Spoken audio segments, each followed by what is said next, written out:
Study IQ IAS, अब तैयारी हुई affordable. Hello and welcome everyone. स्वागत है आप सभी का आपके पसंदीदा प्लेटफॉर्म स्टडी IQ IAS में। मैं प्रशांत आप सभी का स्वागत करता हूं। इस वीडियो के अंदर में हम जो सितंबर महीने की जो योजना मैगजीन है उसका एनालिसिस करने वाले हैं। तो जो सितंबर महीने की जो योजना की जो मैगजीन थी दोस्तों, वो गवर्नेंस एंड रिफॉर्म्स से रिलेटेड है। तो गवर्नेंस का क्या मतलब है, पहले उसकी डेफिनेशन को समझने की कोशिश करेंगे। फिर गवर्नेंस के लिए, गुड गवर्नेंस के लिए कुछ क्या क्या रिफॉर्म्स किए गए हैं, कुछ एक्ट का जिक्र होगा, कुछ इनिशिएटिव्स का जिक्र होगा, उन सभी को हम डिटेल में करेंगे। क्योंकि आप सभी जानते हैं कि गवर्नेंस, आप अगर मेंस का GS पेपर 2 टॉपिक देखेंगे तो वहां पर बहुत इंपॉर्टेंट हिस्सा है और एग्जाम के अंदर में ये क्वेश्चन आएगा ही आएगा आपके लिए। चलें आगे बढ़ते हैं। और आगे बढ़ने से पहले दोस्तों, ये बहुत ही बेहतरीन एक अपॉर्चुनिटी है आप सभी के लिए। आप में से बहुत सारे लोग 2025 को टारगेट कर रहे हैं, बहुत सारे लोग 2026 के एग्जाम को टारगेट कर रहे हैं। तो आपको देर क्यों करनी है? अगर आप 2025 में एग्जाम को देना चाहते हैं तो अपनी तैयारी को आज से ही आप शुरू करिए, क्योंकि 1.5 साल के समय आपको चाहिए अपनी तैयारी करने के लिए। क्योंकि सिर्फ आपको पढ़ना नहीं है, आपको रिवीजन भी करनी है, आंसर राइटिंग भी करना है, मल्टीपल टेस्ट भी लगाने हैं। तो इसलिए 1.5 साल पहले ही आप तैयारी शुरू करिए, 2025 की तैयारी भी से शुरू करिए। इस बैच को अगर आप ज्वाइन करते हो तो इसकी खास बात क्या है, इसको इसी तरीके से डिजाइन किया गया है कि जो स्टूडेंट 2025 में अटेम्प्ट देना चाहते हैं वो इस बैच को ज्वाइन कर सकते हैं गोल्ड या प्लेटिनम मेंबरशिप के साथ में। 2026 वाले भी ज्वाइन कर सकते हैं।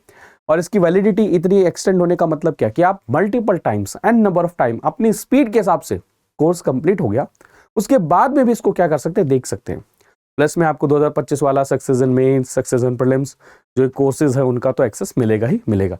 प्रीलिम्स की टेस्ट सीरीज, मेंस की test series, CSAT, current affair. और करंट अफेयर की आपको टेंशन बिल्कुल नहीं लेनी। मैं हमेशा कहता हूँ 1.5 साल के करंट अफेयर करने हैं और करंट अफेयर मैं ही पढ़ाने वाला हूँ इस पूरे बैच के अंदर में। तो आप इसको ज्वाइन करिए PRT लाइव कोड यूज करके। ये मेरा कोड है, आप इसको एनरोल करेंगे तो आपको डिस्काउंट मिलेगा, साथ में आप मेरे स्टूडेंट हैं इसका भी एहसास रहेगा। तो इसको ज्वाइन करिए। ऐसे ही दोस्तों ये ऑप्शनल के भी बैचेस है। आप सभी जानते हैं UPSC में ऑप्शनल के 500 नंबर होते हैं और 500 नंबर मैक्सिमम स्टूडेंट क्या करते हैं, इग्नोर करके चले जाते हैं। वो कहते हैं हम प्रीलिम्स हो जाएगा उसके बाद करेंगे। दोस्तों सिलेक्शन के अंदर में सबसे ज्यादा परेशानी यही दिक्कत करती है। तो आप इसको देर मत करिए। आप खुद देखिए कि आपको ये सारे ऑप्शनल जो है ये भी इसके साथ में किसके, सिल्वर, गोल्ड, प्लेटिनम इसी उसके साथ में मिल रहे हैं। मेंबरशिप मतलब क्या, इसी वैलिडिटी के हिसाब से। और कोर्स के साथ में यहाँ पर टेस्ट सीरीज भी है। आप कहीं पर भी जाइए, आप अगर देखेंगे टेस्ट सीरीज की अलग से अगर कॉस्ट देखेंगे तो 30 to 40,000 तो सिर्फ टेस्ट सीरीज होती है। और यहाँ पर आपको अगर सिल्वर वाला आप लेते हैं जिसकी 18 मंथ की वैलिडिटी है, 16,000 में आपको कोर्स प्लस में टेस्ट सीरीज दोनों चीजें मिल रही हैं। लेकिन कोड आपको क्या यूज करना, PRT लाइव ही यूज करना। इसकी PDF आपको इस टेलीग्राम चैनल पर मिल जाएगी। ये मेरे सोशल मीडिया हैंडल्स हैं, इन पे आप कनेक्ट कर सकते हैं कोई भी फर्दर इंफॉर्मेशन के लिए। तो सबसे पहला देखते हैं हम टॉपिक इंट्रोडक्शन, जहां पर हम गवर्नेंस की तरफ में जा रहे हैं, ट्रांसफॉर्म कर रहे हैं। गवर्नेंस इन शॉर्ट अगर मैं समझाऊं, गवर्नमेंट कैसे फंक्शन कर रही है, गवर्नमेंट जो पावर्स है उनका कैसे यूज कर रही है, इसको हम गवर्नेंस बोलते हैं। और गुड गवर्नेंस क्या हो जाएगा कि जो सिटीजन हैं उनकी भलाई के लिए, उनकी बेहतरी के लिए अगर पावर्स का यूज किया जाए, इसके अंदर में ट्रांसपेरेंसी को इंक्लूड कर दिया जाए, अकाउंटेबिलिटी को इंक्लूड कर दिया जाए, सिटीजन का जो पार्टिसिपेशन है गवर्नमेंट के साथ में उसको इंक्रीज कर लिया जाए, तो ये सब चीजें किसके अंदर में आ जाती है, गुड गवर्नेंस के अंदर में आ जाती हैं, है ना। तो एसेंस ऑफ गवर्नेंस को अगर समझने की कोशिश करें तो गवर्नेंस है क्या, गवर्नेंस एक आर्ट है steering our nation towards prosperity and harmony. मैंने कहा ना, सरकार के पास में क्या है, पावर है। अब पावर जो है या फिर जो उनके पास में रिसोर्सेज है वो उसका क्या कर सकते हैं, दोनों तरीके से यूज कर सकते हैं। एक अच्छे तरीके से भी यूज किया जा सकता है, जुडिशियल तरीके से भी यूज किया जा सकता है, खराब तरीके से भी। तो गुड गवर्नेंस क्या है, जब आप जुडिशियल तरीके से, अच्छे तरीके से, हार्मनी के लिए, प्रॉस्पेरिटी के लिए क्या करते हैं, गवर्नेंस को यूज करते हैं। और साथ में रिफॉर्म्स होते रहने चाहिए। फॉर एग्जांपल, छोटा सा एग्जांपल लीजिए। एक समय था जब आपको अगर किसी चीज के अंदर में अप्लाई करना है तो आप एप्लीकेशन डालिए, 1 महीने बाद आपको खुद जाकर पता करना पड़ेगा। ये रिफॉर्म ही तो है कि आप डिजिटली चीजें अप्लाई कर रहे हैं, डिजिटली आपको इंफॉर्मेशन मिल रही है। टाइम बाउंड मैनर में ये डिसाइड किया गया कि इतने टाइम में आपको ये चीज मिल जाएगी, नहीं मिलेगी तो अकाउंटेबिलिटी है, तो गुड गवर्नेंस का हिस्सा है। And reforms are crucial in addressing the evolving challenges and opportunities in society. तो रिफॉर्म्स की भी हमेशा क्या रहती है, जरूरत रहती है, और गवर्नेंस के अंदर में भी रिफॉर्म्स की जरूरत रहती है। फॉर एग्जांपल, पहले स्कीम का एक्सेस आपको फिजिकली जाकर करना पड़ता था, अब आप डिजिटली कर सकते हैं, तो यानी कि गवर्नेंस के अंदर में क्या हुआ है, रिफॉर्म हुआ है। ठीक है, तो ई गवर्नेंस एक हो गया गवर्नेंस। अब ई गवर्नेंस क्या कि आप इलेक्ट्रॉनिक, इंटरनेट, इसके यूज के थ्रू क्या कर रहे हैं, सिटीजन और गवर्नमेंट का जो इंटरेक्शन है उसको इंक्रीज कर रहे हैं। क्या कर रहे हैं, उसको इंक्रीज कर रहे हैं, उसको बोलते हैं e governance. India has embraced e governance models enhancing citizen government interaction. बड़े सारे पोर्टल बने हैं, वो ई गवर्नेंस का हिस्सा है। आप एक ऐप को इंस्टॉल करिए, आपको गवर्नमेंट के सारी स्कीम्स से पता चल जाएंगी, ई गवर्नेंस का हिस्सा है। आप अपने अटेंडेंस को ट्रैक कर सकते हैं ऑनलाइन, ई गवर्नेंस का हिस्सा है। आप फंड, रिसोर्सेज, इनको क्या कर सकते हैं, ट्रैक कर सकते हैं, ये ई गवर्नेंस का हिस्सा है। सैंक्शन आपको ऑनलाइन मिलेगा, ई गवर्नेंस का हिस्सा, सारी चीजें हैं।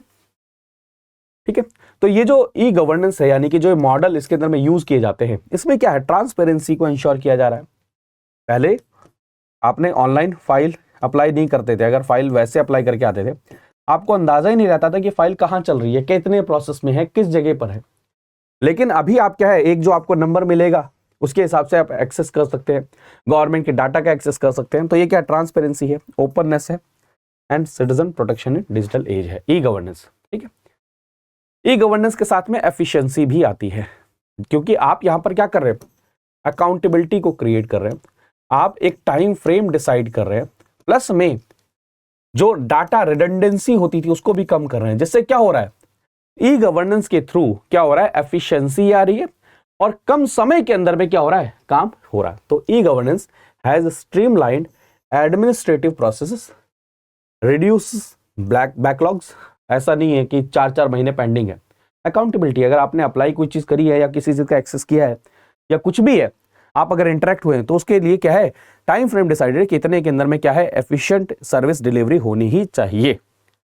डिजिटल प्लेटफॉर्म्स क्या कर रहे हैं, फैसिलिटेट कर रहे हैं, जहां पर डायरेक्ट सिटीजन क्या कर रहे हैं, इंटरेक्ट कर रहे हैं, किससे, गवर्नमेंट से इंटरेक्ट कर रहे हैं। एंड इवन गवर्नमेंट भी डायरेक्ट क्या करिए, सिटीजन से इंटरेक्ट करिए, सिटीजन से डायरेक्ट फीडबैक ले रही है।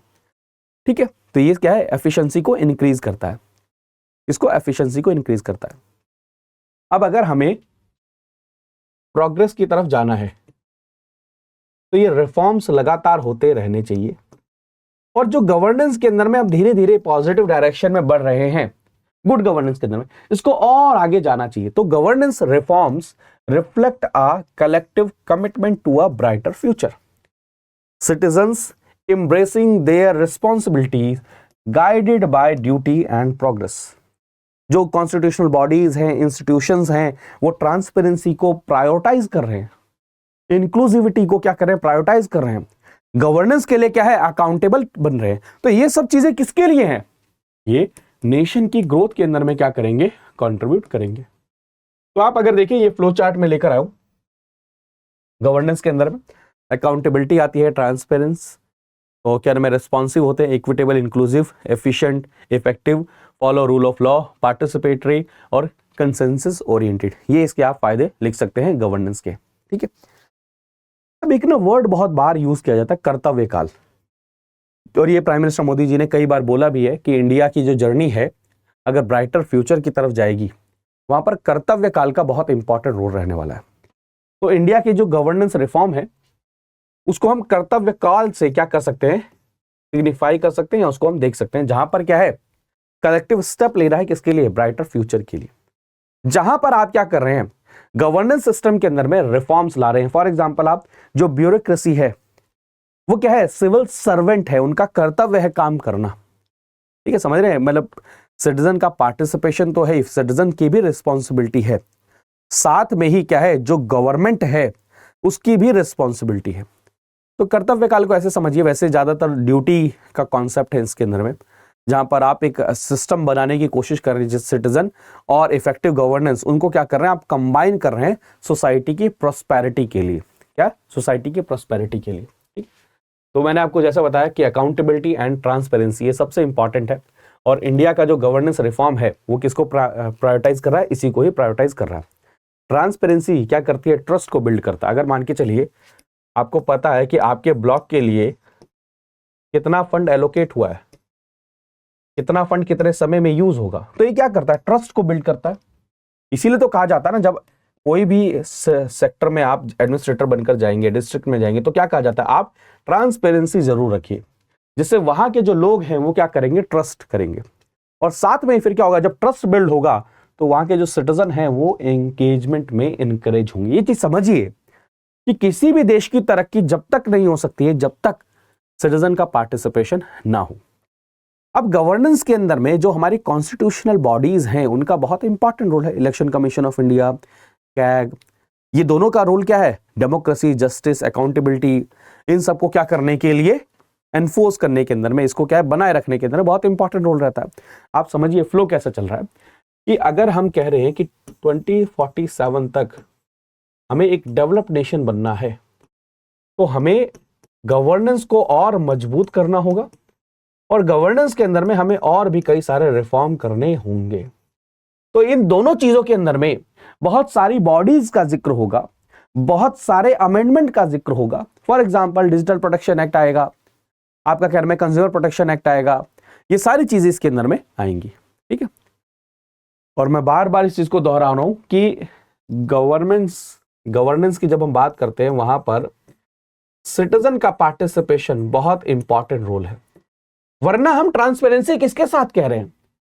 वरना हम अकाउंटेबिलिटी किसके साथ कह रहे हैं? अगर इंडिविजुअल लेवल पर या फिर मान के सिर्फ सिस्टम ही रहेगा तो वहां पर ट्रांसपेरेंसी किसको दिखाएंगे? अकाउंटेबिलिटी किसके लिए? तो एक्टिव सिटीजन का पार्टिसिपेशन, सिटीजन जब एक्टिवली पार्टिसिपेट करेगा तो क्या होगा? गवर्नेंस और मजबूत होगा, और साथ में क्या होगी? अकाउंटेबिलिटी और क्रिएट होगी। तो एक्टिव सिटीजन पार्टिसिपेशन अगर देखा जाए तो बहुत बड़ा और प्रोमिनेंट मैनिफेस्टेशन है कर्तव्य काल का, जहां पर आप पार्टिसिपेशन ऑफ सिटीजंस गवर्नेंस के अंदर में इंक्रीज करने के ऊपर में ध्यान दे रहे हैं। आप उनको एक्टिवली इन्वॉल्व कर रहे हैं डिसीजन मेकिंग प्रोसेसेस के अंदर में। उसके बेसिस से क्या हो रहा है? जो सिटीजन एंड जो गवर्नमेंट का जो बॉन्ड है वो और ज्यादा क्या हो रहा है? स्ट्रांग हो रहा है, जो क्या करेगा? सोसाइटी के अंदर में पॉजिटिवली क्या करेगा? कंट्रीब्यूट करेगा। तो वो इन शॉर्ट वो था। नेक्स्ट जो है मेकिंग ऑफ ए ब्यूरोक्रेट। आप सभी के सभी सिविल सर्वेंट यूपीएससी जब क्लियर करेंगे तो आप सभी क्या होंगे? सिविल सर्वेंट यानी कि ब्यूरोक्रेट होंगे। तो यहां पर हम क्या कर रहे हैं? अब सिविल सर्विसेज, आप खुद सोचिए, कोई भी स्कीम या कोई भी इनिशिएटिव लोगों तक अगर पहुंचाना है तो किसके थ्रू जाएगा? ब्यूरोक्रेट्स के थ्रू जाएगा। तो ब्यूरोक्रेट्स की जो कैपेसिटी बिल्डिंग है उसको इंक्रीज करना, जिससे आपने देखा होगा मिशन कर्मयोगी शुरू किया गया। कैपेसिटी बिल्डिंग को एनहांस करना, अकाउंटेबिलिटी को एनहांस करना, एम्पैथी को इंक्रीज करना, एंड साथ में ना कि हम लॉ या फिर रूल करने के लिए हैं। ये बहुत इंपॉर्टेंट कॉन्सेप्ट समझिए। कई बार ये नोशन जाता है कि वी आर रूलर, नहीं, हमारा रोल है इसके चीजों को आगे चलाने में, बढ़ाने में। ये एसेंस, ये सेंस देना किसको? ब्यूरोक्रेट्स को। तो ब्यूरोक्रेट्स के बारे में अगर हिस्ट्री थोड़ा सा देखने की कोशिश की जाए तो टर्म ब्यूरोक्रेट आपको कहां से आता है? तो 18वीं सेंचुरी के अंदर में जो फ्रांस के जैक्स गॉर्ने साहब थे, उन्होंने ये ब्यूरोक्रेट वर्ड आता है। उसके बाद में धीरे धीरे इवॉल्व होता है, और प्रशिया से इवॉल्व होते होते होते होते क्या में आपका फिर मैक्स वेबर्स के कैरेक्टरिस्टिक्स के अंदर में हमें देखने को मिलता है। ठीक है, इन मॉडर्न टाइम के अंदर में अगर देखा जाए तो इसको ऐसे देखा जाता है कि formal, impersonal, rule bound, hierarchical, often carrying a negative connotation. ये सबसे बात चीज समझिए कि ब्यूरोक्रेट को आज के समय, वैसे जब हम बात करें सिविल सर्विसेज, सर्विस वर्ड है, आपको सेवा करनी है, लेकिन जब ब्यूरोक्रेट के साथ में अभी आजकल देखा जाए तो नेगेटिव परसेप्शन ज्यादा इस समय पर क्या रहते हैं? उनके इर्द गिर्द रहते हैं। और इंडियन अगर सिविल सर्विसेज को देखा जाए तो वो आपके क्या नाम है 1854 के क्या नाम है रिपोर्ट के हिसाब से देखा जाए तो वहां से इन्फ्लुएंस्ड है। फिर 1858 के अंदर में क्वींस डिक्लेरेशन आता है। उसके बाद में कॉम्पिटिटिव एग्जाम होता है। कॉम्पिटिटिव एग्जाम के थ्रू, क्योंकि देखिए उस समय पर क्या था, जो सिविल सर्वेंट थे वो इसलिए चुने गए थे कि वो कैसे कंपनी के जो रूल्स हैं या कंपनी के लिए एक रिसोर्सेज का क्या कर सके, काम कर सके। बाद में इनका एडमिनिस्ट्रेशन में रोल आता है, फिर एडमिनिस्ट्रेशन में रोल आने के बाद में इसी चीज को हम क्या करते हैं, कॉन्टिन्यूटी में अपना के चलते हैं। ये बात भी अलग है कि यूपी जब हमारा देश आजाद हुआ तभी कहा गया कि क्यों ना क्या किया जाए, ब्यूरोक्रेसी को खत्म कर दिया जाए। तो उस समय पर सरदार वल्लभ भाई पटेल जी ने एक बात बोली थी कि अगर देखा जाए तो ये रोबोस्ट सिस्टम ऑलरेडी स्टैब्लिश्ड है, इसको खत्म करने का कोई लॉजिक नहीं है, इसमें जो कुछ दिक्कतें हैं उनको हम ठीक कर सकते हैं, रिफॉर्म कर सकते हैं, और ये गवर्नमेंट की पॉलिसीज, गवर्नमेंट की जो इनिशिएटिव्स हैं उनको इंप्लीमेंट करने में सबसे इंपॉर्टेंट रोल प्ले करेंगे। भारत एक यंग डेमोक्रेसी है, बहुत सारे लोग गवर्नमेंट सर्विसेज के ऊपर में क्या है, इन्वॉल्व है, गवर्नमेंट सर्विसेज के ऊपर में ही डिपेंडेंट है। अब आपको सोचिए गवर्नमेंट क्या कर रही है, प्रायोरिटाइज कर रही है जन भागीदारी, क्योंकि ट्रस्ट गैप हो गया है किसके बीच में, सिटीजन के बीच में और गवर्नमेंट के बीच में। तो जन भागीदारी यानी कि सिटीजन पार्टिसिपेशन, इसको बोलेंगे हम जन भागीदारी। Promoting innovation and emphasising impactful service delivery, all rooted in citizen centric approach. मैंने आपको क्या बताया, गवर्नमेंट से इंटरेक्ट करने का मतलब क्या है, गवर्नमेंट की जो एग्जीक्यूटिव ब्रांच कौन सी है, ब्यूरोक्रेसी।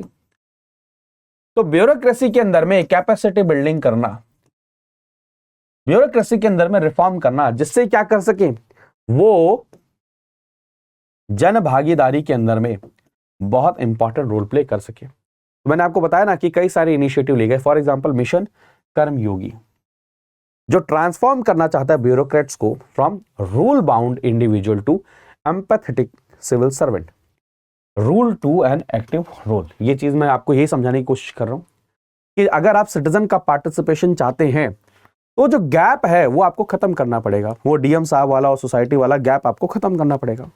और उस गैप को खत्म करने के लिए क्या करना पड़ेगा, आपको कैपेसिटी बिल्डिंग करनी पड़ेगी।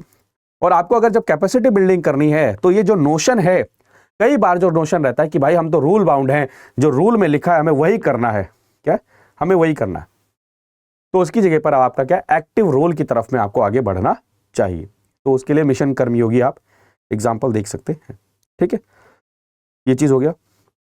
फिर उसके बाद देखिए, the mission aim to define the existing civil services by focusing on 3 key aspect.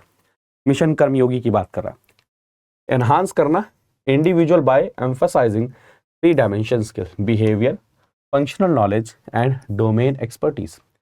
अब जो ब्यूरोक्रेट्स जाते हैं तो उनका डायरेक्ट इंटरेक्शन है किससे, आपके सिटीजन्स के साथ में, तो उनका बिहेवियर कैसा है, उनकी नॉलेज कैसी है, काम करने की नॉलेज कैसी है, और जिस डोमेन में है वहां पर कैसा एक्सपर्टीज है, इसकी कैपेसिटी बिल्डिंग करना। ट्रांसफॉर्म करना नेचर ऑफ सिविल सर्विस, जहां पर आप क्या कर रहे हो, प्रोफिशिएंट एंड अडेप्टेबल होना चाहिए, अपस्किलिंग लगातार होती रहनी चाहिए, इंप्रूवमेंट भी होता रहना चाहिए। आप क्वालिटी को क्या करें, इंप्रूव करें, आप क्या करें, वही बात है, रूल बेस्ड से आप रूल बेस्ड पे आ जाएं। यह है मिशन कर्मयोगी का कॉन्सेप्ट। तो रूल बाउंड ब्यूरोक्रेट्स को आप रोल ड्रिवन सिविल सर्वेंट में कन्वर्ट अगर करना चाहते हैं या उसकी एनहांसमेंट करना चाहते हैं, बहुत इंपॉर्टेंट है गवर्नेंस के अंदर में, गुड गवर्नेंस के अंदर में, पब्लिक वेलफेयर के अंदर बहुत इंपॉर्टेंट रोल रहने वाला है। अगर गवर्नमेंट की सर्विस डिलीवरी को एफिशिएंट बनाना है, डिले से लेट बनाना, मतलब डिले ना हो, मिसकंडक्ट ना हो, तो उसके लिए बहुत जरूरी है कि सिविल सर्वेंट अपनी इस जिम्मेदारी को समझे। अगर भारत की डेमोक्रेसी के अंदर में देखा जाए तो ग्रास रूट लेवल पर हमें क्या है, सिग्निफिकेंट इंपैक्ट लेवल पर क्या देखना पड़ेगा, इंप्रूवमेंट देखना पड़ेगा। और मैं फिर कह रहा हूं, जो सिटीजन के साथ में डायरेक्ट इंटरेक्शन किसका है, यही ब्यूरोक्रेट्स का है। तो ब्यूरोक्रेट्स के अंदर में कैपेसिटी बिल्डिंग होना बहुत जरूरी है। तो गवर्नमेंट का जो फोकस है भागीदारी, यानी कि गवर्नमेंट के साथ में हम सिटीजन का पार्टिसिपेशन करना चाहते हैं। तो पार्टिसिपेशन के अंदर में क्या है, कैसा बिहेवियर, कैसी अप्रोच एक ब्यूरोक्रेट की है, ये भी बहुत इंपॉर्टेंट है।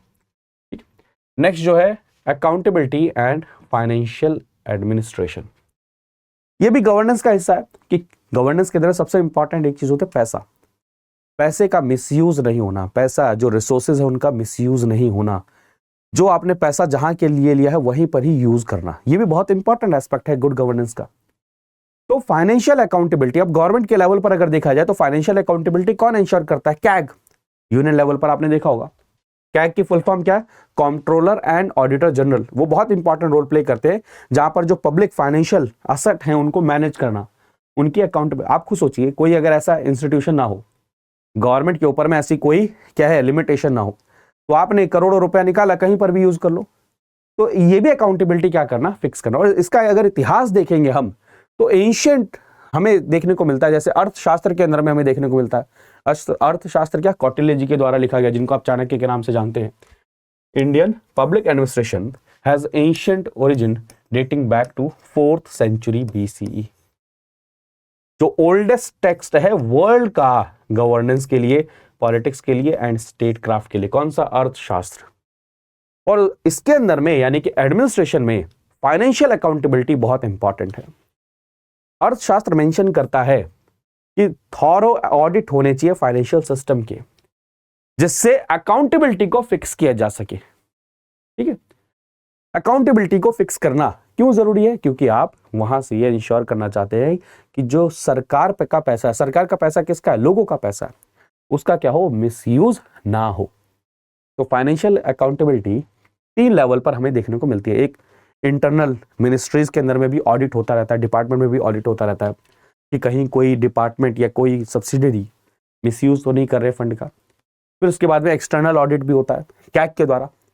कैग देखता है भाई इस मिनिस्ट्री को कितना पैसा एलोकेट किया गया था, कितना पैसा खर्च किया, कहां पर किया, रिसीट है या नहीं है। और नेक्स्ट जो है इंडिपेंडेंट एग्जामिनेशन होता है किसके द्वारा? लेजिस्लेटिव कमिटीज के द्वारा भी। यानी कि आपने एक चीज समझिए, गवर्नेंस का बहुत इंपॉर्टेंट हिस्सा है पैसे का सही से रख रखाव और खर्च होना। इसके लिए हमने ये मैकेनिज्म बनाए हैं कि अकाउंटेबिलिटी को कैसे इंश्योर किया जाए। प्रमोटिंग ट्रांसपेरेंसी, कैग बहुत इंपॉर्टेंट रोल प्ले कर रहे हैं फाइनेंशियल सिस्टम के अंदर में। वो रिपोर्ट अपनी तैयार करते हैं और उस रिपोर्ट को फिर सबमिट किया जाता है पार्लियामेंट के अंदर में, जिससे क्या है, एक सेंस ऑफ अकाउंटेबिलिटी और एक क्रेडिबल एश्योरेंस होता है पब्लिक रिसोर्सेज के यूज का। क्योंकि रिसोर्सेज किसके हैं? पब्लिक के हैं। सरकार तो अपने जेब से पैसा, मिनिस्ट्री अपने जेब से पैसा नहीं ला रही है, गवर्नमेंट का पैसा है, पब्लिक का पैसा है। तो उस अकाउंटेबिलिटी को कौन इंश्योर कर रहा है? कैग कर रहा है। तो कैग के पास में क्या मैंडेट है? नेशन वाइड ऑडिट का मैंडेट है, जहां पर वो union government, state government, union territories, local bodies, attached सब ऑर्डिनेट ऑफिस, PSUs, सभी का क्या करते हैं? ऑडिट करते हैं, ऑडिट करते हैं। ठीक है, तो कंक्लूजन अगर देखा जाए तो at its core the esteemed institution of controller and auditor general of India stands firmly upon foundational principle. एक और चीज याद रखिएगा, कॉन्स्टिट्यूशन में कॉन्स्टिट्यूशनल बॉडी के रूप में कैग को क्यों रखा गया?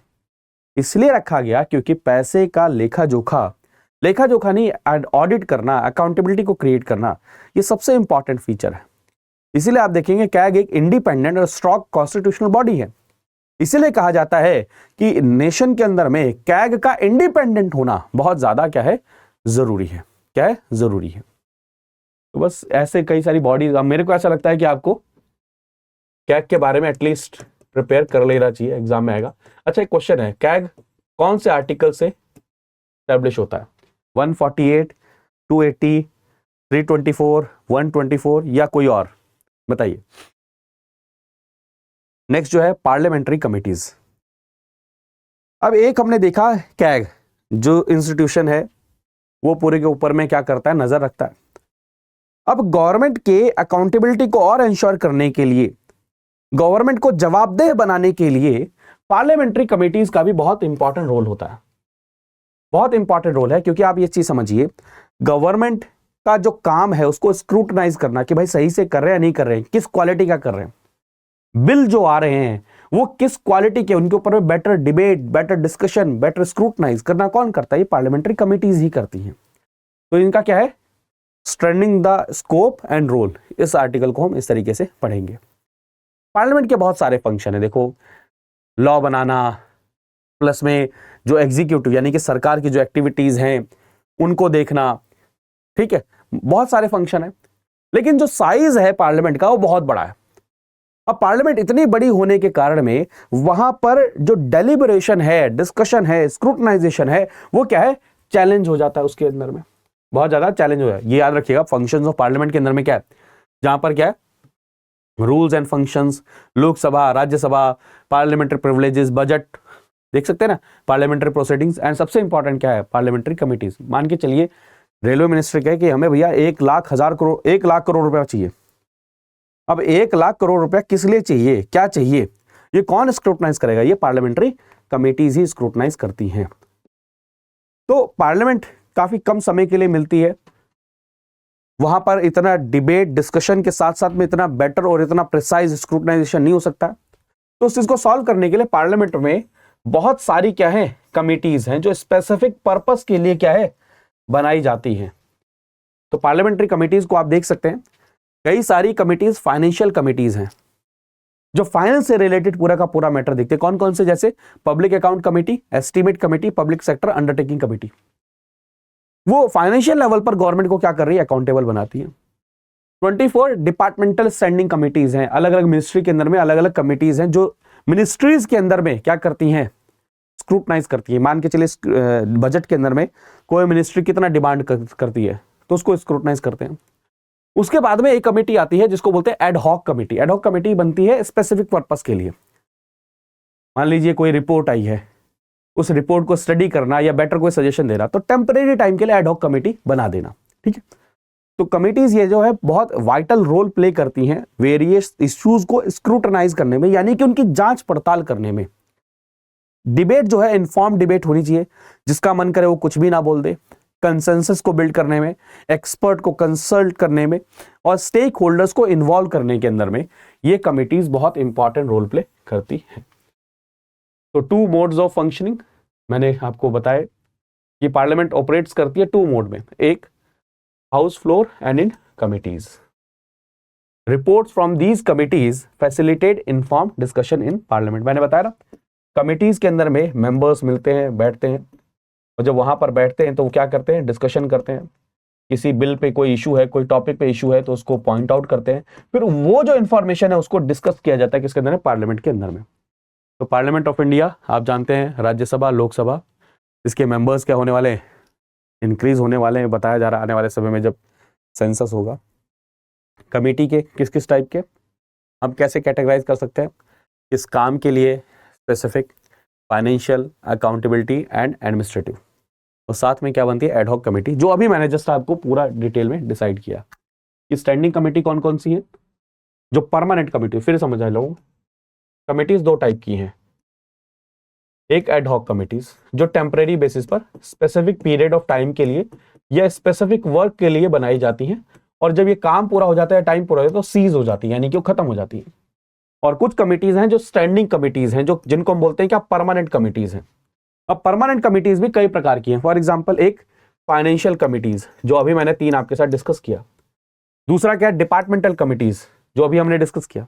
और उसके बाद में आती हैं कई सारी अदर स्टैंडिंग कमिटीज हैं। फॉर एग्जांपल प्रिविलेज कमिटी, ठीक है, अपॉइंटमेंट कमिटी, ऐसी भी बहुत सारी कमिटीज हैं, ठीक है। तो एडहॉक कमिटीज स्पेसिफिक टास्क और उसके लिए करी जाती हैं, जैसे अपनी रिपोर्ट सबमिट करती हैं उनको खत्म कर दिया जाता है। तो जो सब्जेक्ट कमिटीज हैं वो क्या है, इंडिविजुअल मिनिस्ट्रीज को चेक करती हैं, वहां पर क्या नाम है, क्या क्या रिसोर्सेज है, मिनिस्ट्री कैसा काम कर रही है, मिनिस्ट्री कैसा लॉ ला रही है, मिनिस्ट्री कैसे बजट जो एलोकेटेड है वो कैसा है, ये सारा काम क्या है जो सब्जेक्ट कमिटीज होती हैं या फिर जो मिनिस्ट्री से अटैच्ड कमिटीज होती हैं वो देखती हैं। For example subject committees have contributed to improving laws. For instance Anti-Maritime Piracy Bill 2019 was amended based on the recommendation from the Standing Committee on External Affairs. External affairs की जो standing committee उसने recommendation है, उसके basis पर anti maritime piracy bill को amend किया गया। लेकिन जो हमारे लिए इंपॉर्टेंट है क्या है, फाइनेंशियल कमिटीज। तो 3 कमिटी है फाइनेंशियल कमिटी, कौन कौन सी, एक एस्टीमेट, एक पब्लिक अंडरटेकिंग और एक पब्लिक अकाउंट। बहुत इंपॉर्टेंट है और सबसे इंपॉर्टेंट है पब्लिक अकाउंट कमेटी। ये प्लस में कैग, ये दोनों मिलकर क्या करते हैं, गवर्नमेंट के पैसे को मिसयूज ना हो उसको एग्जामिन करते हैं। तो इन कमिटीज को अगर देखा जाए, ये प्री बजट एस्टीमेट को एग्जामिन करते हैं, पीएसयू के ऑपरेशंस को एग्जामिन करते हैं। पीएसयू क्या है, गवर्नमेंट ओन्ड कंपनीज हैं जो काम कर रही हैं। भैया प्रॉफिट हो रहा है कि नहीं हो रहा, गवर्नमेंट इन पे कितना खर्चा कर रही है, गवर्नमेंट ने पार्लियामेंट में क्या कहा है, इंटरनली क्या कर रहे हैं, ये सारी चीज़ों को क्या है, ये कमिटीज़ देखती हैं।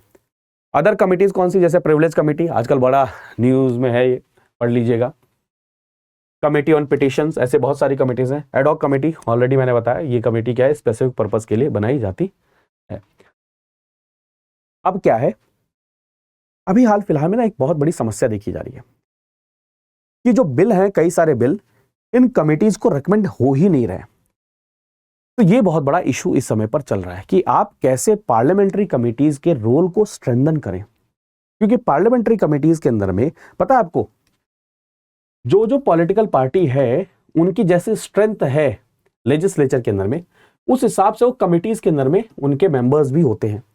तो जैसे कि आप समझिए, जैसे पार्लियामेंट में मतलब सभी के सभी आकर करते हैं। पार्लिया कमेटी वो छोटी एंटिटी है जहां पर अलग अलग मिनिस्ट्रीज भी हैं, मतलब मिनिस्टर्स ही हैं, उस मिनिस्ट्री के लोग भी हैं, रूलिंग पार्टी के भी मेंबर हैं, प्लस में अपोजिशन के मेंबर होते हैं। तो वहां पर हेल्दी डिस्कशन होते हैं, कंसेंसस को बिल्ड करने की कोशिश की जाती है। तो पार्लियामेंट्री कमिटीज का इफेक्टिव होना बहुत इंपॉर्टेंट रोल है कि आपकी पार्लियामेंट कितनी इफेक्टिव रहेगी। तो हमें कई सारे एरियाज के अंदर में इंप्रूवमेंट करने की जरूरत है, उनको स्ट्रेंथन करने की जरूरत है। जैसे आप देख सकते हैं, कई सारे बिल ऑटोमेटिकली, सबसे पहली बात तो आप ये समझिए कि जो बिल हैं वो ऑटोमेटिकली इन कमिटीज के पास नहीं जाते हैं। लेकिन ये कहा जाता है कई सारे बिल ऐसे होते हैं जिनके ऊपर में और ज्यादा डेलिब्रेशन, डिस्कशन की या और क्लोज स्क्रूटनी की जरूरत है कि भाई किस प्रोविजन का क्या इंपैक्ट हो सकता है। अब पार्लियामेंट लिमिटेड समय के लिए मिलती है, उसमें तो सिर्फ पास ही होगा ना, तो वहां पर ये कमिटीज करती हैं, इन सबका क्या करती है, रिकॉग्निशन, सारी चीजें करती है। लेकिन ये बिल जो है ये ऑटोमेटिकली कमिटीज के पास नहीं जाते हैं, बल्कि ये डिसीजन किसके ऊपर में डिपेंड करता है, स्पीकर और चेयरपर्सन के ऊपर में। वो मिनिस्टर के साथ में जो बिल को प्रेजेंट करे उनके साथ में कंसल्ट करते हैं, और अगर फिर ये कहा जाए कि इस बिल को कमेटी के पास भेजा जाना चाहिए तो वो डिसीजन लेते हैं, कौन, स्पीकर और चेयरपर्सन। लेकिन दोस्तों, हाल फिलहाल के ट्रेंड के अंदर में जो ये कमिटीज हैं उनके पास में जो बिल का रिकमेंडेशन है, जो रेफर करना है, वो क्या हो चुका है, बहुत कम हो चुका है। एक दो एग्जांपल आप देख सकते हैं, जैसे all bill to committees would ensure thorough parliamentary scrutiny and improve laws as seen in case of the motor vehicle act 1988। But सारे लॉ नहीं जाते हैं, सारे बिल नहीं जाते हैं। अगर आप इस 17th लोकसभा का देखें तो 17% बिल ही रेफर किए गए कमेटी को, जिससे क्या हो रहा है, एक डिक्लाइन होता हुआ हमें नजर आ रहा है। और ऐसा डिक्लाइन क्या करता है, ये जो क्वालिटी ऑफ बिल है, क्वालिटी ऑफ डिस्कशन, उसको क्या करता है, डिमिनिश करता है। Mandatory discussion of committee recommendation और reasons for the rejection could enhance law quality. मैंने बताया ना, लॉ क्वालिटी, बिल की क्वालिटी, प्रोविजंस की क्वालिटी को इनहांस किया जा सकता है। एक्सपर्ट का कंसल्टेशन हो सकता है, क्योंकि कमिटीज के अंदर में कई बार टेक्निकल स्टाफ की जरूरत होती है। इवन कई बार क्या होता है, पब्लिक की भी हियरिंग होती है कि पब्लिक का क्या ओपिनियन है। भाई मान के चलिए कोई एक कानून लेकर आ रहे हैं जिसमें पब्लिक का बहुत इंपॉर्टेंट रोल है, तो उनके अंदर में क्या क्या समस्याएं हैं, उनकी हियरिंग होनी चाहिए। तो कई बार कमिटीज के पास में ये टेक्निकल स्टाफ भी नहीं हो पाता, ये सपोर्ट भी नहीं मिलता है। The support is limited to scheduling and note taking, contrasting with the countries like Canada where research staff is available। अभी नहीं है। इससे क्या होता है, उस बिल के ऊपर में, उस टॉपिक के ऊपर में डिटेल क्या होती है, रिसर्च नहीं होती है। नेक्स्ट एक और इशू है, अटेंडेंस इशू। कमिटीज बनी हुई है, मेंबर ऑफ पार्लियामेंट जाते ही नहीं है, बहुत लो अटेंडेंस होती है। 47% of subject committees and 37% for financial committees. आप जाएंगे ही नहीं तो डिस्कशन कैसे होगा, कंसेंसस कैसे बनेगा। ये कमिटीज क्या करती है ना, कंसेंसस का भी काम करती हैं। यानी कि जो दूसरी पॉलिटिकल पार्टीज हैं उनको मान के चलिए किसी चीज से क्या है, इशू है, तो वो वहां पर बैठ कर क्या कर सकते हैं, कंसेंसस को बिल्ड कर सकते हैं। National commission to review the working of constitution noted significant abstention, मतलब क्या नाम है, एब्सेंट रहना, ये उन्होंने नोट किया हुआ है कि पार्लियामेंट्री कमिटीज के अंदर में मीटिंग में जाते ही नहीं है। अब आप यहाँ पर देख सकते हैं परसेंट ऑफ अटेंडेंस, कौन कौन सी कमेटी में कितने कितने परसेंट जा रहे हैं। तो एब्सेंटिज्म एक बहुत बड़ा, एक इंपॉर्टेंट इशू नोट किया गया किसके द्वारा, नेशनल कमीशन टू रिव्यू। मतलब ठीक है। नेक्स्ट है पब्लिक ट्रांसपेरेंसी, ये भी एक इशू है। जो कमेटी की रिपोर्ट है वो पब्लिक में तो डिबेट में डिस्कस होती है, लेकिन जो मीटिंग होती है वो ओपन में नहीं होती, वो क्लोज डोर होती है, ठीक है। तो मीटिंग में क्या हो रहा है, कमेटी की मीटिंग में क्या हो रहा है, ये ट्रांसपेरेंसी हमें पता नहीं चलती, तो इसको भी हम स्ट्रेंथन कर सकते हैं। National commission recommended reforms for parliamentary committees including establishment of new committees but these have not been implemented। ये भी एक इशू है। मतलब आप समझ रहे हैं अभी हम क्या पढ़ रहे हैं कि पार्लियामेंट्री कमेटी का बहुत इंपॉर्टेंट रोल है डेमोक्रेसी के अंदर में, पार्लियामेंट्री फंक्शनिंग के अंदर में। अगर पार्लियामेंट्री कमेटीज के पास में बिल नहीं जा रहा है, पार्लियामेंट्री कमेटी के पास में स्टाफ अवेलेबल नहीं है, पार्लियामेंट्री कमेटी के अंदर में जो मेंबर ऑफ पार्लियामेंट है वो अवेलेबल नहीं है, तो इसका इंपैक्ट क्या पड़ता है पार्लियामेंट्री, मतलब इससे सबसे बड़ा इंपैक्ट ये पड़ता है कि पार्लियामेंट्री फंक्शनिंग के ऊपर में, इसके अंदर में मतलब क्या नाम है, उसकी जो क्वालिटी वर्क है उसके ऊपर में इंपैक्ट पड़ता है। बहुत इंपॉर्टेंट रोल प्ले करते हैं और लॉ मेकर को फैसिलिटेट करते हैं। अगर ऐसी चीज़ें नहीं होती है तो ये क्या है, बिल की क्वालिटी पर, लॉ की क्वालिटी पर इंपैक्ट करेगा। नेक्स्ट जो है दोस्तों, कुछ एक्ट हैं उनको देखते हैं, जैसे the digital personal data protection act 2023। ये कैसे आया था, आप इसको ऐसे समझिए, 2017 में क्या हुआ था, एक पुट्टा स्वामी केस हुआ था ना। पुट्टा स्वामी केस के अंदर में जजमेंट आई सुप्रीम कोर्ट की कि राइट टू प्राइवेसी क्या एक फंडामेंटल राइट है, ठीक है। तो इंटरनेट को यूज करते समय, वेबसाइट को यूज करते समय, ई कॉमर्स को यूज करते समय आपका डाटा क्या होता है, एक्सेस होता है। तो उस डाटा को कैसे, उसके प्राइवेसी को कैसे इंश्योर किया जाए, लेकिन साथ में क्या किया जाए, ऐसे प्रोसेस को कैसे एस्टैब्लिश किया जाए कि जो डाटा उसको लॉफुल तरीके से कैसे यूज किया जा सके। ये दोनों चीजें, मतलब आप समझिए, एक ये है कि भाई आपका डाटा का मिसयूज नहीं होना चाहिए, आपके परमिशन के बिना, आपके कंसेंट के बिना डाटा आपका यूज कहीं पर भी नहीं होना चाहिए, कोई भी उसको स्टोर ना करे। ये आपका राइट टू प्राइवेसी के तहत में आपका फंडामेंटल राइट है। लेकिन साथ में ही डाटा को लॉफुल तरीके से यूज भी किया जा सकता है। तो ये बैलेंस को बनाने के लिए ये एक्ट लाया गया। The act aim to strike a balance between respecting individuals' right to safeguard their personal data and necessity of processing such data। इसके बीच में बैलेंस को बनाने के लिए ये digital personal data protection bill जो कि एक्ट बन चुका है, ये लेकर आया गया। तो इसके अंदर में कुछ प्रोविजंस है। फॉर एग्जांपल, जो डाटा फ्यूडिशरीज हैं उनके ऊपर में ऑब्लिगेशंस रखी गई। मान के चलिए जो रिस्पॉन्सिबिलिटीज है किसके ऊपर में, इंडिविजुअल, कंपनी और गवर्नमेंट एंटिटी के ऊपर में, जो क्या कर रही है, किसी भी पर्सन के डाटा को स्टोर कर रही है और उसको प्रोसेस कर रही है। उनके ऊपर में रिस्पॉन्सिबिलिटी है कि आपका डाटा की कुछ गाइडलाइंस हैं, आप इनको कितने समय तक रख सकते हैं, कितने समय तक स्टोर कर सकते हैं, किस कंसेंट के साथ में स्टोर कर सकते हैं। कुछ राइट्स एंड ड्यूटीज भी हैं डाटा प्रिंसिपल्स की। डाटा प्रिंसिपल्स कौन? वो इंडिविजुअल जिनका डाटा प्रोसेस किया जा रहा है, उनके पास में राइट है कि आप चाहें तो अपने डाटा को ना शेयर करें।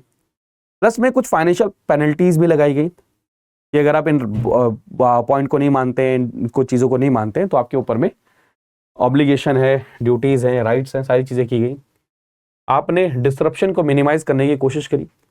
M to introduce data protection law, ये क्या है, डिसरप्शन को कम करना चाहता है। कौन सा डिसरप्शन को? जो एग्जिस्टिंग प्रोसेसिंग है, ठीक है, उसको कम करना चाहता है, मतलब उसके अंदर में डिस्टर्बेंस ना हो। Data handling, ease of living and business, दोनों को क्या है, एनहांसमेंट होना चाहिए, ठीक है। Enhances the quality of life and ease of doing business by ensuring data protection. Digital economy की तरफ जाना चाहते हैं। तो इन शॉर्ट में आपको बताऊं, ये जो एक्ट आया ये उस स्फेयर में आया जहां पर ये कहा गया कि आपका प्राइवेसी आपका फंडामेंटल राइट है।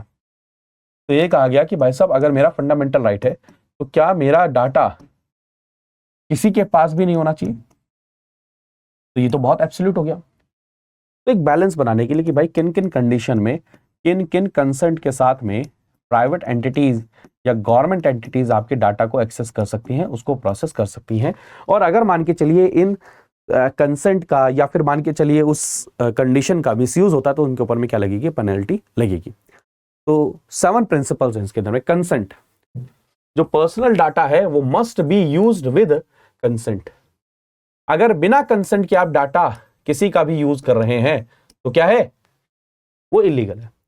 नेक्स्ट क्या है, पर्पस लिमिटेशन। आपने डाटा किसी का स्टोर कर लिया, फॉर एग्जांपल किसी का एड्रेस, किसी का मोबाइल नंबर, किसी का आधार, किस पर्पस के लिए आप उस डाटा को प्रोसेस करेंगे, स्टोर करेंगे, उसको भी आपने क्या किया, लिमिट किया। कंसेंट के समय ही वो पर्पस भी आपको पूछना पड़ेगा कि भाई हम इस पर्पस के लिए आपके डाटा को स्टोर करना चाहते हैं, क्या कर सकते हैं क्या? डाटा मिनिमाइजेशन, आप क्या सारा डाटा करेंगे या जो नेसेसरी है, जो जरूरत है आपके लिए वही करेंगे? तो यानी कि collect only the necessary amount of personal data to fulfil the specified purpose. सारा डाटा यानी कि 360 प्रोफाइल ही बनानी। Data accuracy, ensure that data is correct and keep up to date. Next क्या है, स्टोरेज लिमिटेशन। डाटा को तभी आप स्टोर कर सकते हैं या उतने समय के लिए स्टोर कर सकते हैं जितना आपका पर्पस है, उतने समय के लिए। आप उसके लाइफ लॉन्ग डाटा को स्टोर नहीं कर सकते। फॉर एग्जांपल आपके मोबाइल नंबर, आपके आधार नंबर को कोई स्टोर करे और किसी प्राइवेट एंटिटीज को सेल कर दे कि भाई ये लोन के लिए कॉल करना, तो साइबर थ्रेट की भी मतलब साइबर सिक्योरिटी वाला कंसर्न भी आ जाता है ना। तो आ गया ना नीचे सिक्योरिटी, सेफगार्ड और अकाउंटेबिलिटी, जहां पर आप ये कह रहे हैं कि डाटा ब्रीच नहीं होना चाहिए। डाटा अगर ब्रीच होता है तो हैवी पेनल्टीज लगाई जाएंगी अगर एक्ट का वायलेशन होता है तो। कई सारे राइट भी हैं इसके अंदर में, इंडिविजुअल को राइट मिलते हैं, जैसे right to access information about their process personal data. मेरा कौन सा पर्सनल डाटा प्रोसेस किया गया, स्टोर किया गया, इसके मेरे पास में अधिकार है। Right to access, right to correction and erasure, कि आप डाटा को करेक्ट करवा सकते हैं या फिर चाहे तो उसको रिमूव भी करवा सकते हैं। राइट टू ग्रीवांस रिड्रेसल, आपको ऐसा लगता है कि आपके डाटा का कहीं पे मिसयूज हुआ है तो आप अपने ग्रीवांस को रजिस्टर कर सकते हैं। And right to nominate a person to exercise their right in cases of death और इनकैपेसिटी। बहुत बड़ा डाटा ऐसा होता है, किसी का स्वर्गवास हो गया, ये वो नहीं है, वो डाटा है, स्टोर है, तो आप अपने बेसिस पर क्या कर सकते हैं, किसी को नॉमिनेट कर सकते हैं कि वो आपके इस राइट को क्या करें, एक्सेस करें। ठीक है। डाटा फ्यूडिशरीज कौन सी है? वो एंटिटी है जो डाटा को स्टोर कर रही है, डाटा को प्रोसेस कर रही है। उनके ऊपर में कुछ रिस्पॉन्सिबिलिटीज, कुछ ऑब्लिगेशन है, जैसे सिक्योरिटी सेफगार्ड, सिक्योरिटी ब्रीच नहीं होना चाहिए।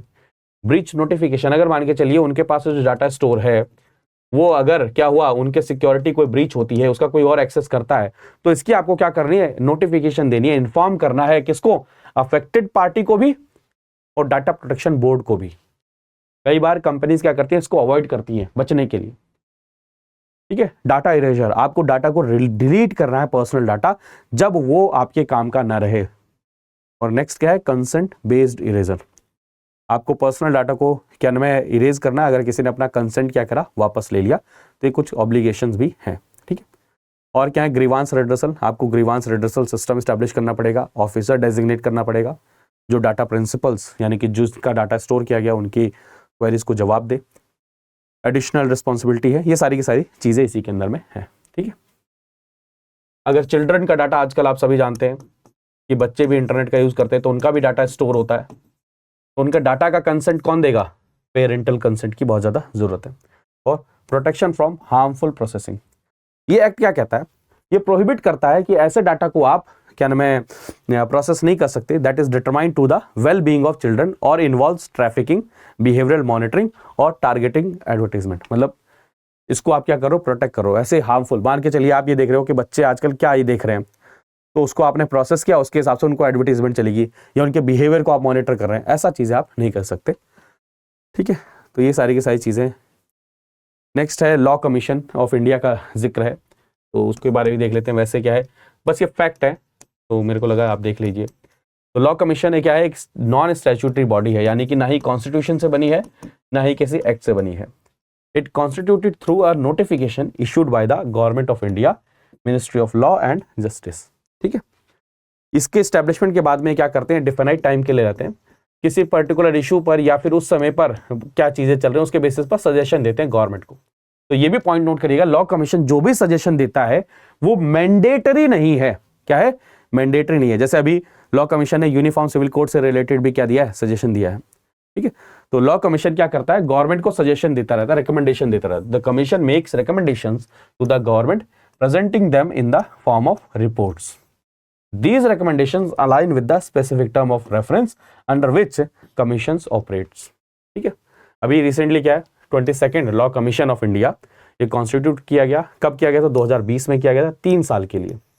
और इसका क्या है, टर्म को एक्सटेंड कर दिया गया कब तक, 31 अगस्त 2024 तक। ठीक है, याद रहेगा, ये सब चीजें बहुत इंपॉर्टेंट है। तो लॉ कमीशन के अंदर में कौन कौन होते हैं? फुल टाइम चेयरपर्सन होते हैं, 4 फुल टाइम मेंबर होते हैं और मेंबर सेक्रेटरी भी होते हैं इसके अंदर में।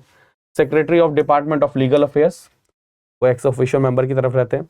The secretary of legislative department वो एक्स ऑफिशियो मेंबर रहते हैं। Not more than 5 part time member. ये क्वेश्चन आ सकता है आपको बॉडी से रिलेटेड, उसके अंदर में कितने पर्सन होते हैं ये भी। ठीक, तो कंक्लूजन क्या है? लॉ कमीशन की फाइंडिंग और रिकमेंडेशन बहुत इंपॉर्टेंट रोल प्ले करती है ministry of law and justice के अंदर में। ठीक है, उसके बाद में ये उनका इम्प्लीमेंटेशन करना है नहीं करना है, इन सब चीज़ों के अंदर में है। ठीक है, बस फैक्ट नोट कर लीजिएगा लॉ कमीशन से रिलेटेड, और कुछ पढ़ने की जरूरत इसमें नहीं है। नेक्स्ट है, आपको पता है डायरेक्ट टैक्स रिफॉर्म भी किए गए हैं। अब टैक्स रिफॉर्म, एक आपने देखा होगा इनडायरेक्ट टैक्स रिफॉर्म भी किया गया है। इनडायरेक्ट टैक्स रिफॉर्म क्या, जो जीएसटी आया, ऐसे ही ना डायरेक्ट टैक्स रिफॉर्म भी किया है। अब डायरेक्ट टैक्स आप और मैं जो पर्सनल इनकम ये सब चीजें जो भरते हैं, तो हमारे यहाँ पर देश में ना जो इनकम है वो लोगों की है, लेकिन टैक्स जो कलेक्शन है वो नहीं होता है। तो उसको बेस को इंक्रीज करना है, बेस को इंक्रीज। टैक्स की देखिए, टैक्स से क्या होता है? टैक्स से गवर्नमेंट को पैसा मिलता है और उसी गवर्नमेंट के पैसे का फिर क्या होता है? यूज होता है वेलफेयर के अंदर में। तो अगर मान के चलिए रिसोर्सेज ही कम रहेंगे, पैसे ही कम रहेंगे, तो वेलफेयर में वो कैसे क्या कर पाएंगे? तो बहुत इंपॉर्टेंट है पैसे का होना। ठीक है, तो उसके अंदर में जो बेस है उसको इंक्रीज करना बहुत ज्यादा जरूरी है। यानी कि रेवेन्यू जनरेशन के अंदर में, यानी कि funding social objectives, financing social goals depends largely on revenue generation. School खोलना है, हॉस्पिटल खोलने हैं, स्कीम्स करनी है, तो वो सब कहां से आएगा? कहां से आएगा? रेवेन्यू से आएगा। रेवेन्यू कहां से आता है? टैक्सेशन से। तो टैक्सेशन बहुत की मेथड है किस चीज के लिए? रेवेन्यू को रेज करने के लिए, जो टूल की तरह काम करता है सोशल एंड इकोनॉमिक प्रोग्रेस के अंदर। तो आपने जो टैक्स को कलेक्ट किया उसका यूटिलाइजेशन कैसा होना चाहिए? Tax revenues enable government to provide education, health care, ये सारी चीजों में हेल्प करता है। प्लस में टैक्सेशन एक और चीज में हेल्प करता है, ट्रेड एंड इंडस्ट्री को क्या करता है? बैलेंस करता है कि भाई टैक्स रेट कितने लगने चाहिए, न्यू टैक्स रेट लगने चाहिए, जिससे क्या हो? इकोनॉमिक एक्टिविटी और बिजनेसेस के ऊपर में कितना इंपैक्ट पड़े। आप ये नहीं कर सकते कि कोई करोड़ों रुपए कमा रहा है तो सारा पैसा उसी से ले लो। आप ये भी नहीं कर सकते कि कोई सिर्फ 1000 रुपए कमा रहा है तो उससे ज्यादा पैसे ले लो। आपको एक बैलेंस बनाना पड़ेगा। क्या? एक बैलेंस बनाना पड़ेगा। ठीक है, तो रेवेन्यू एनहांसमेंट में सबसे बड़ा चैलेंज क्या आता है? क्योंकि आप टैक्स रेट लगातार इंक्रीज नहीं कर सकते, न्यू टैक्सेस लगातार नहीं लगा सकते, रेट को इंक्रीज करेंगे तो और ज्यादा इंपैक्ट पड़ेगा। तो ये बहुत बड़ा चैलेंज है। टैक्स पेयर फेयरनेस, हर सिटीजन को ऐसा लगता है कि वो सबसे ज्यादा टैक्स पे कर रहे हैं, और हर सिटीजन को ऐसा लगता है कि दूसरे क्या है? टैक्स पे कर ही नहीं रहे। और सिटीजन कई सारे इस टैक्स पेमेंट के अंदर में क्या करते हैं? अवॉइड करते हैं, वहां से निकलकर चले जाते हैं। वहां से क्या करते हैं? मतलब रिस्पॉन्सिबल तरीके से सिटीजन क्या है? फेयर शेयर अपना पे नहीं करते हैं। ठीक है, तो और नेक्स्ट क्या चैलेंज आता है? टैक्स एडमिनिस्ट्रेशन फेस करता है क्या जो चैलेंजेस हैं कि कैसे टैक्स को कलेक्ट किया जाए, कैसे बिजनेस मॉडल, टेक्नोलॉजी चेंज हो रही तो कैसे उसको कलेक्ट किया जाए। तो बहुत सारे रिफॉर्म्स किए गए हैं। उसमें एक रिफॉर्म ये किया गया कि टैक्स रेट जो रिडक्शन है उसको कर दिया है। मतलब पहले जो टैक्स रेट लगता था उसके अंदर रिडक्शन किया, लेकिन एग्जम्पशन को खत्म कर दिया। यानी कि न्यू टैक्स मॉड्यूल लेकर आए ना, न्यू टैक्स रिजीम लेकर आए, जिसके अंदर में टैक्स रेट कम कर दिया है। जो एग्जम्पशन वाला जो विंडो थी जहां पर आपको कितने समय तक, मतलब किस रेंज तक आपको क्या करना है, टैक्स नहीं पे करना है, उसको इंक्रीज कर दिया गया। लेकिन साथ में क्या है, जो एग्जम्पशंस वाला क्लॉज था कि भाई आपकी मान के चलिए अगर XYZ इनकम है तो आप क्या करिए, किसी म्यूचुअल फंड में इन्वेस्ट करिए, कहीं पे इंश्योरेंस लीजिए, कहीं पर कुछ करिए। इन सब चीजों के बेसिस पर आप क्या कर सकते हैं? एग्जम्पशंस ले सकते हैं टैक्स पेमेंट के अंदर में। इस एग्जम्पशंस को हटा दिया गया है। ठीक है, समझ रहे हैं आप सभी? इस एग्जम्पशन को हटा दिया गया है। ये कहा गया कि हमने यूनिफॉर्मली जो टैक्स रेट है उसको ही रिड्यूस कर दिया है। वो इसलिए किया गया है क्योंकि कई सारी जो रिपोर्ट है वो ये सजेस्ट करती हैं कि जो टैक्स इंसेंटिव्स हैं देन प्रूव रिडंडेंट इन अट्रैक्टिंग इन्वेस्टमेंट। ठीक है, इन डेवलपिंग कंट्रीज, मतलब वो ये कह रहे हैं कि जो डेवलपिंग कंट्री है वहां पर ये टैक्स एग्जम्पशन क्यों दिए जाते हैं? ये इन्वेस्टमेंट के लिए दिए जाते हैं कि भाई आप इन्वेस्ट करिए, म्यूचुअल फंड में इन्वेस्ट करिए, PF में इन्वेस्ट करिए, हेल्थ सर्विसेज में इन्वेस्ट करिए। लेकिन वो ये कह रहे हैं कि इसके कारण में दिक्कत क्या है कि डेवलपिंग कंट्री के अंदर में एक तो प्रेजेंट टाइम पे कंजम्पशन नहीं हो पाता है।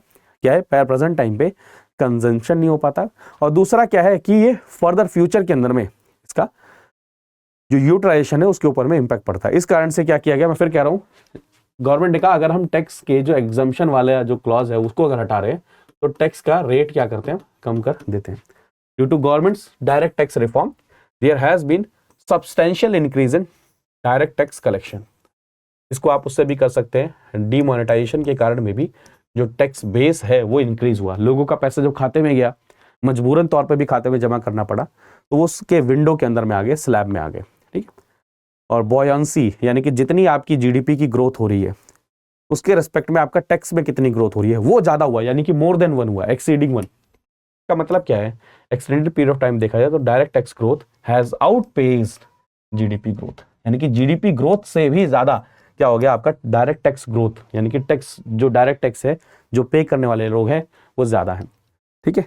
तो धीरे धीरे टैक्स के अंदर में जो रिफॉर्म किए गए हैं वो क्या है, पॉजिटिवली आपको रिजल्ट दे रहा है, ऐसा है। तो कंक्लूजन कुछ ज्यादा करने की जरूरत नहीं है। नेक्स्ट है ऐसी कंज्यूमर प्रोटेक्शन एक्ट। अब आप ये चीज समझिए कि आप मैं हर लेवल पर हम सब क्या है, कंज्यूमर हैं। हम कोई भी परचेस करते हैं, कोई भी चीज की सर्विस लेते हैं तो उसमें हमारे पास में कुछ राइट्स होने चाहिए।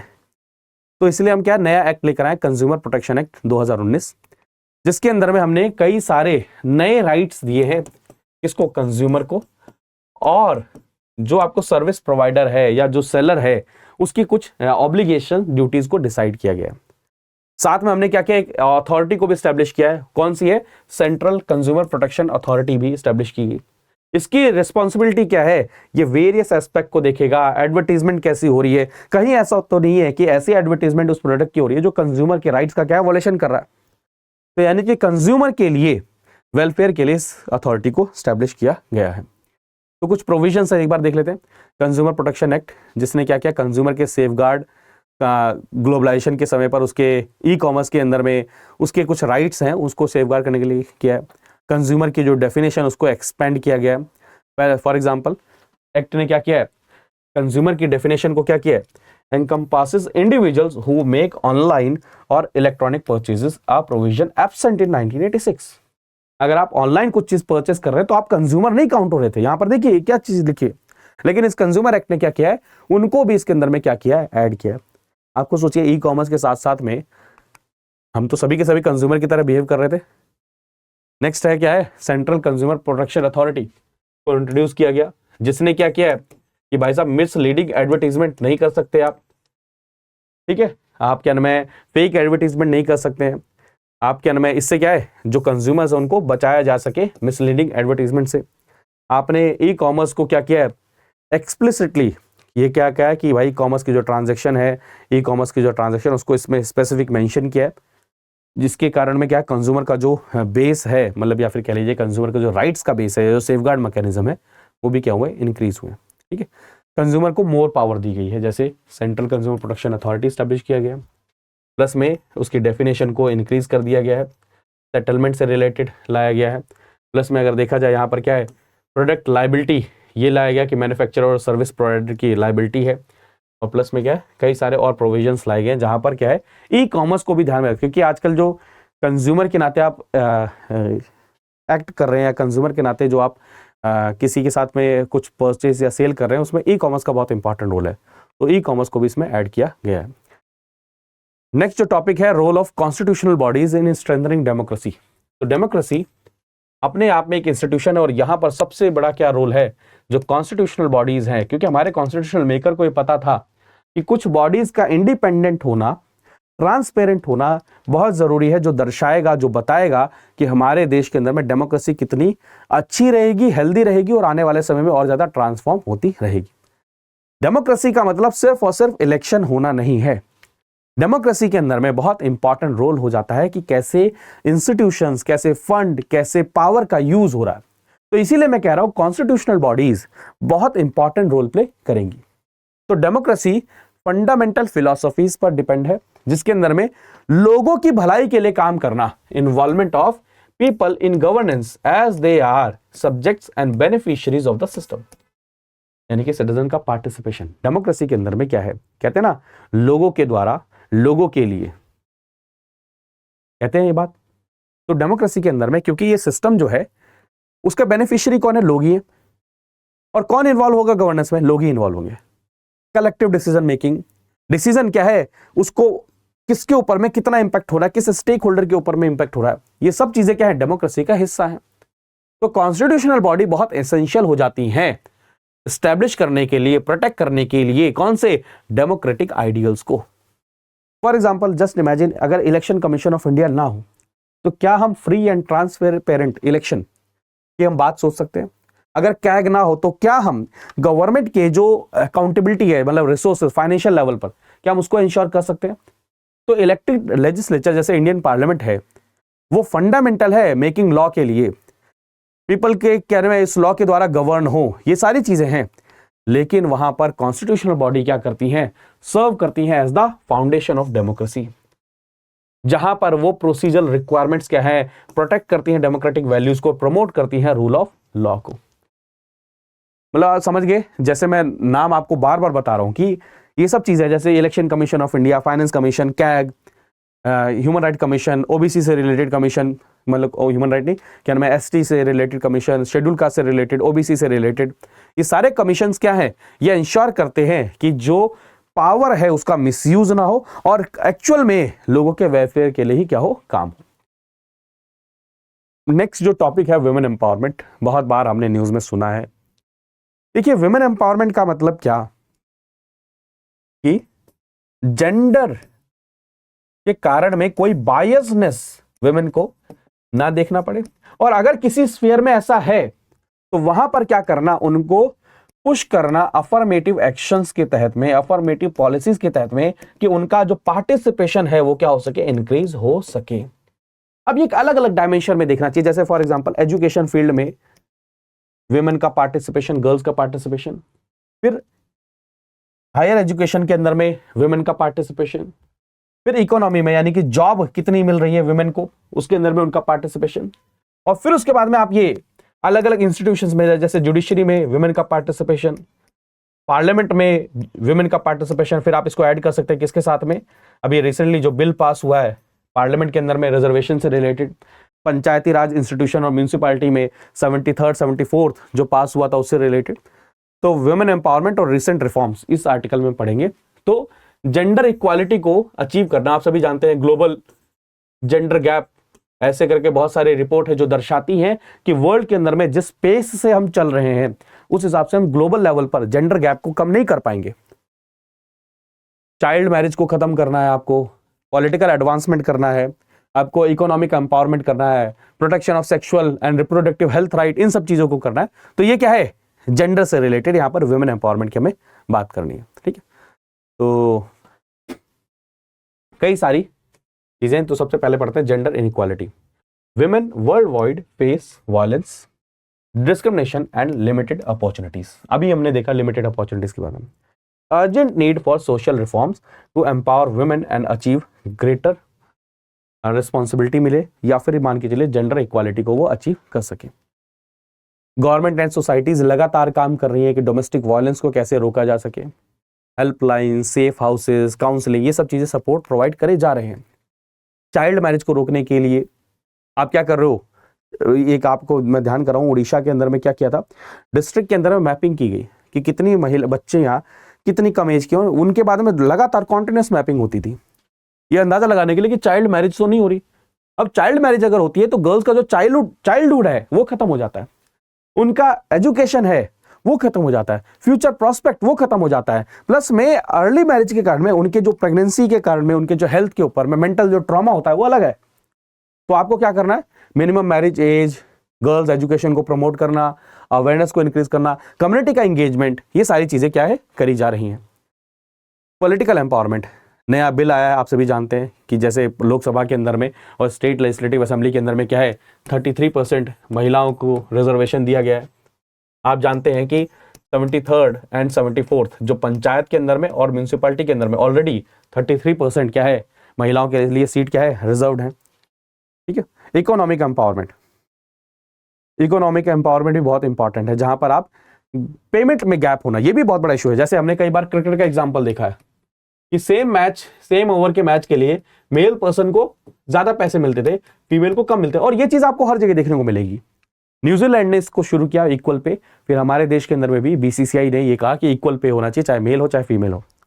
आप ये कहीं पर भी देख सकते हैं, किसी भी इंडस्ट्रियल वर्क में चले जाइए या किसी भी जगह पर चले जाइए, इवन फिल्म इंडस्ट्री में चले जाइए, वहां पर भी आपको परेशानी देखने को मिलेगी कि पेमेंट के बीच में डिफरेंसेस आपको देखने को मिलेंगे। तो establishing maternity leave, child care policies, ये सब चीजें किससे रिलेटेड है? इकोनॉमिक एम्पावरमेंट से रिलेटेड है। फाइनेंस का एक्सेस होना, एंटरप्रेन्योरशिप ट्रेनिंग होना, ये सब चीजें, ठीक है। लैंड राइट्स, ये भी बहुत बड़ा कि आप वुमेन के जो लैंड ओनरशिप राइट हैं उनको क्या कर रहे हो? प्रोटेक्ट कर रहे हो इकोनॉमिक एम्पावरमेंट के तहत में, ठीक है। तो कुछ इनिशिएटिव्स हैं उनको देख लेंगे, जैसे बेटी बचाओ बेटी पढ़ाओ 2015 में लॉन्च किया गया था, जिससे सेक्स जो रेशियो है, चाइल्ड सेक्स रेशियो, उसको इंक्रीज किया जा सके, गर्ल की एजुकेशन और वेलफेयर को आगे बढ़ाया जाए। प्रधानमंत्री मातृ वंदना योजना, जिसके अंदर में प्रेग्नेंट और लैक्टेटिंग जो मदर्स है उनको 6000 रुपीज दिए जाएंगे, जिनको क्या मिले? न्यूट्रिशन सफिशिएंट मिल सके प्रेगनेंसी और चाइल्ड बर्थ के दौरान में। महिला ई हार्ट 2016 में लॉन्च किया गया, जो ऑनलाइन प्लेटफॉर्म है वुमेन एंटरप्रेन्योर्स के लिए। उज्ज्वला योजना, जहां पर फ्री एलपीजी कनेक्शन दिया जाएगा बिलो पॉवर्टी लाइन वुमेन्स को, जो क्या करेगा? हेल्थ को एनहांस करेगा, क्योंकि जो स्मोक है, जो धुआं है, जब वो कोई चीज जलाते हैं उससे उनके लंग्स के ऊपर में इंपैक्ट पड़ता है। इंडोर एयर पॉल्यूशन को कम करेगा और उनको एम्पावर करेगा क्लीन कुकिंग फ्यूल के साथ में। स्टैंड अप इंडिया 2016 का बहुत अच्छा स्कीम है, जहां पर आप क्या कर रहे हो? जो एंटरप्रेन्योर हैं, कौन कौन? विमेन, एससी एंड एसटी से, उनको आप प्रमोट कर रहे हो कि भाई आप आइए, आपको 1 करोड़ तक का लोन मिल सकता है। प्रधानमंत्री कौशल विकास योजना, जहां पर आप महिलाओं को इंडस्ट्री से रिलेटेड क्या है जो ट्रेनिंग है वो प्रोवाइड कर रहे हैं। और भी बहुत सारे रिफॉर्म्स है, जैसे निर्भया एक्ट आया 2013 के अंदर में, जो सेक्सुअल ऑफेंसेस से रिलेटेड है, ठीक है। निर्भया फंड को एस्टैब्लिश किया गया, जिससे वुमेन सेफ्टी एंड एम्पावरमेंट को ध्यान दिया जा सके। One stop centre, women helpline, उसको बनाया जाएगा। ऐसे ही आप देखेंगे मैटरनिटी बेनिफिट, जहां पर 2017 में इसको इनेक्ट किया गया, जहां पर 12 वीक से इंक्रीज कर दिया गया 26 वीक। किस चीज को? Maternity leave. मैटरनिटी लीव, ये बात अलग है कि इस समय पैटर्निटी लीव यानी कि फादर की लीव भी कहा जा रहा है कि जब डिलीवरी होती है तो फादर को भी कम से कम कुछ दिनों की जरूरत होती है, तो पैटर्निटी लीव भी होना चाहिए, ऐसा करके। उसके बाद में देखा जाए जो protection of children from sexual offences, आप सभी जानते हैं पॉक्सो। उसके बाद में Muslim women protection of rights और मैरिज एक्ट, जो ट्रिपल तलाक को बैन करता है, 2019 में इसको पास किया गया। ये वुमेन से रिलेटेड है, आपके एग्जाम में आएगा तो आप इनको लिखेंगे। नेक्स्ट अगर देखेंगे, जिसको हम पोश भी बोलते हैं, क्या बोलते हैं? Sexual harassment of women at work place, prevention of prohibition and redressal. अब आप ये देखिए, वर्क प्लेस के अंदर में कई बार काम करने वाली जगह वुमेन को हरासमेंट देखने को मिलता है, सेक्सुअल हरासमेंट देखने को मिलता है। तो क्या है? इंटरनल कंप्लेंट कमिटीज को एस्टैब्लिश करना। ये बात आपको ध्यान होगी, विशाखा गाइडलाइंस के बाद में ये चीज़ आई थी, उसके बाद में एक्ट लेकर आया गया कि जो कंप्लेंट्स हैं सेक्सुअल हरासमेंट की, सेफ वर्किंग एनवायरनमेंट को क्रिएट करना है वुमेन के लिए, उसके लिए इस एक्ट को पास किया गया था। तो कंक्लूजन क्या है कि ये सारे जो रिफॉर्म्स हैं ये बहुत इंस्ट्रूमेंटल हैं वुमेन्स के राइट को आगे बढ़ाने के लिए और एम्पावरमेंट के लिए। तो ये जो सारे के सारे हैं टॉपिक, इनको एटलीस्ट 1, 2, 3 करके लिख लीजिएगा एग्जाम्पल के रूप में। वुमेन एम्पावरमेंट से रिलेटेड जब क्वेश्चन आएगा तो आपके एग्जाम में आपको क्या करेगा? ये हेल्प करेगा। मैं फिर कह रहा हूँ, वुमेन एम्पावरमेंट आप मल्टीफोल्ड उसमें करिएगा। अर्ली एजुकेशन, हायर एजुकेशन, फिर उसके बाद में इकोनॉमिक यानी कि जॉब, फिर उसके बाद में इंस्टीट्यूशंस। इंस्टीट्यूशन में क्या? जुडिशरी, पार्लियामेंट्री, ये सब ऐसे कर करके आप लिखिए तो आपका आंसर कंप्लीट होगा। तो आज के सेशन में इतना ही दोस्तों, और ये बहुत ही बेहतरीन अपॉर्चुनिटी अभी भी आप सभी के लिए है। 23 अक्टूबर से क्लासेस शुरू हो रही है। पीआरटी लाइव कोड आप यूज करें, आप प्रीमियम, सिल्वर, गोल्ड, प्लेटिनम इसके बेसिस पर ले सकते हैं। ऐसी ये ऑप्शनल बैचेज हैं, इनको भी आप ज्वाइन कर सकते हैं, लेकिन कौन सा कोड यूज करके? PRT लाइव, यही कोड आपको यूज करना है, ठीक है। थैंक यू सो मच, अपना ध्यान रखिए, मुस्कुराते रहिए, पढ़ते रहिए। बाय बाय, टेक केयर दोस्तों, जय हिंद। स्टडी IQ IAS, अब तैयारी हुई अफोर्डेबल।